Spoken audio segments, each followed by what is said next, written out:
अब तक हम वेक्टर्स पे किए जाने वाले चंद ज़रूरी और बुनियादी ऑपरेशंस को डिफ़ाइन कर चुके हैं। हम देख चुके हैं कि वेक्टर्स में जमा का ऑपरेशन कैसे किया जाता है या वेक्टर्स में एडिशन कैसे की जाती है। अगर मेरे पास एक वेक्टर हो a1, a2, a3 up till an और इसको मैं जमा करूं एक और vector b1, b2, b3 up till bn में, इनका जवाब एक तीसरा वेक्टर आएगा जो बनेगा मेरे पास, जिसमें दोनों वेक्टर्स के हर कंपोनेंट का आपस में सम आएगा या कॉरस्पॉन्डिंग कंपोनेंट्स का आपस में सम या एडिशन आएगी।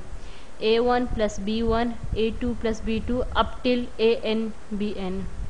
और ये तो हम सीख चुके हैं और हमने काफ़ी वीडियोस में वेक्टर एडिशन पे काम किया है। इसके अलावा हम वेक्टर्स में देख चुके हैं कि स्केलर मल्टीप्लिकेशन क्या होती है। आसान अल्फाज में स्केलर मल्टीप्लिकेशन को स्केलिंग भी कहा जाता है। स्केलर मल्टीप्लिकेशन यानी किसी एक नंबर से या किसी एक अदद से अपने पूरे वेक्टर को ज़र्ब देना। मेरे पास अगर कोई भी स्केलर हो c और उसको मैं vector a1, a2 up till an से मल्टीप्लाई करूं, तो उस वेक्टर का हर कंपोनेंट या हर एलिमेंट उस स्केलर से कॉरस्पॉन्डिंगली मल्टीप्लाई हो जाएगा।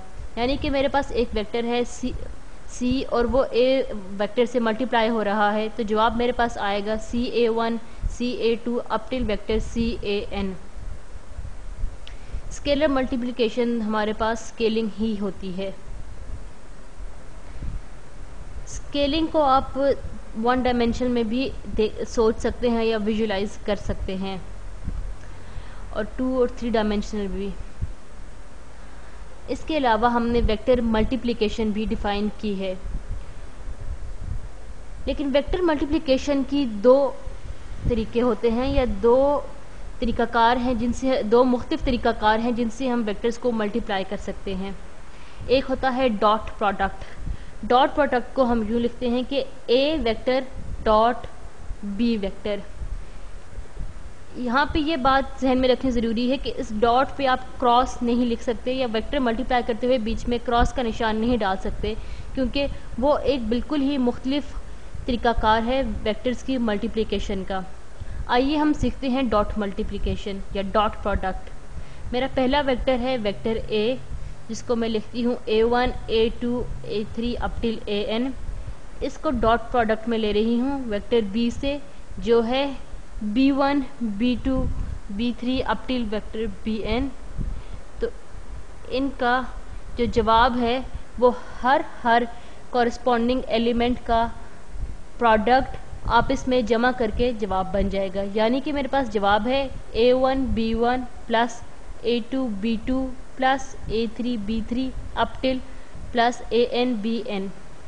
तो क्या ये मेरे पास एक वेक्टर बन रहा है? नहीं जनाब, मेरे पास ये एक नंबर या एक रियल नंबर बन रहा है। जो ये तमाम जो क्वांटिटीज़ जब आपस में जमा हो जाएंगी तो मुझे एक नंबर, एक स्केलर दे देंगी। मैं सब से स्केलर लिख दूँ, तो इसका मतलब ये है कि जब भी मैं किन्हीं 2 वेक्टर्स की डॉट प्रोडक्ट लेती हूँ तो मेरे पास जवाब में एक स्केलर आता है। इसको हम न्यूमेरिकल एग्जांपल से करते हैं। मेरे पास एक वेक्टर है 2, 5 और दूसरा है 7, 1।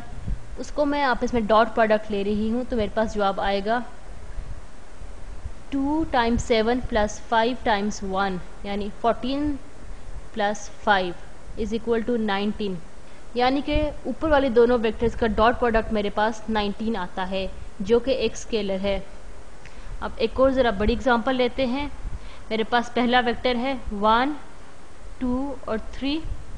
दूसरा वेक्टर जो मैं ले रही हूँ मेरे पास है -2, 0 और 5।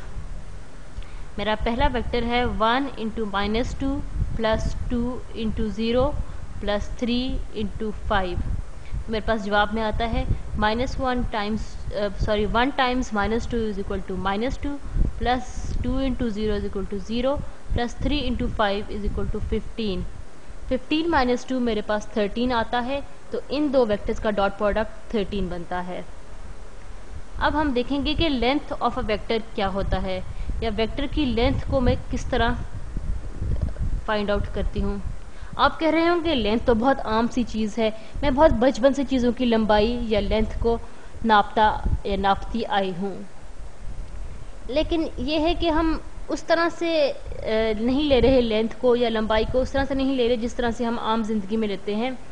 हम इन वेक्टर्स को 1 डायमेंशनल, 2 डायमेंशनल, 3 डायमेंशनल में नहीं ले रहे, हम इनको n डायमेंशनल में करना चाह रहे हैं कि अगर कोई भी वेक्टर मेरे पास एक डायमेंशन से निकल के n डायमेंशन में है तो n डायमेंशन में उसकी लेंथ में किस तरह निकालूंगी। अब बात यह है कि मेरे पास लेंथ कैसे आएगी, तो लेंथ का तरीकाकार मैं आपको सिखा रही हूँ। लेंथ के लिए ये डबल लाइंस में वेक्टर के आगे पीछे लगाती हूँ। Double line, A vector, double line, this is equal to, अब मैं अपने वेक्टर के हर कंपोनेंट का स्क्वायर लूँगी और उसका स्क्वायर रूट ले लूँगी। यानी मेरे पास एक ही वेक्टर की लेंथ है a1 square plus a2 square plus up till an square whole under root.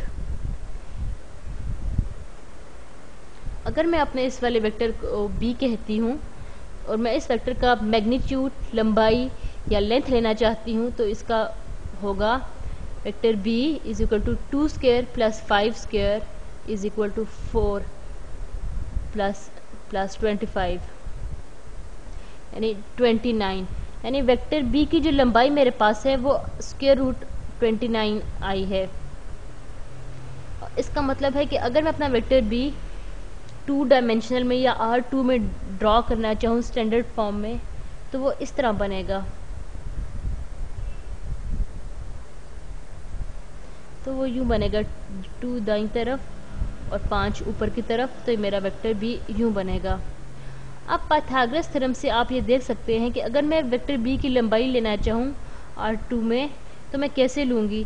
तो मैं नीचे वाली साइड को बेस बना देती हूँ, इसकी लेंथ 5 है, और सीधी वाली साइड को परपेंडिकुलर बना लेती हूँ और उसकी साइड और उसकी लंबाई 5 है। तो पाइथागोरस थ्योरम से मुझे पता चल जाता है जो b की लेंथ है वो under root 2 square plus 5 square है। तो यानी कि इसका मतलब है कि हमारे पास जो तरीकाकार है वेक्टर की लेंथ मालूम करने का वो बिल्कुल ठीक है। अब आप सोचिए कि हम इस तरह के वेक्टर जिसके 50 कंपोनेंट हों या जो 50 डायमेंशंस में फैला हो उसकी लेंथ किस तरह से फाइंड करेंगे।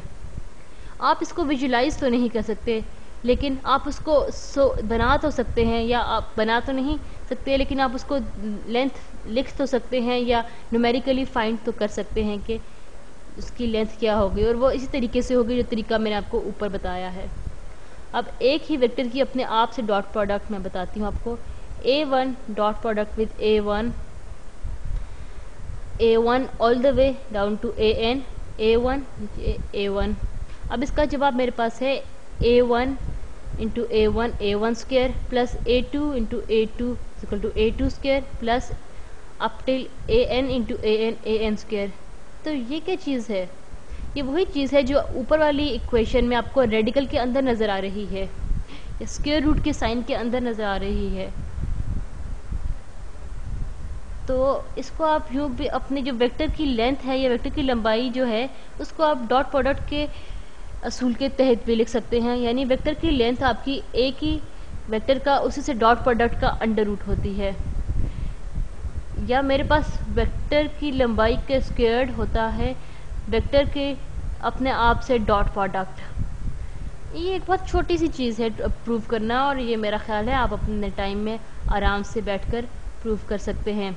और ये ऐसा रिज़ल्ट है जो आपको याद रखना चाहिए, क्योंकि आगे आने वाली वीडियो में हम इसको इस्तेमाल करेंगे। अगली वीडियो में मैं आपको कुछ प्रॉपर्टीज़ बताऊंगी जिनमें हम ये बातें इस्तेमाल कर सकते हैं। अब तक के लिए इतना ही काफ़ी है।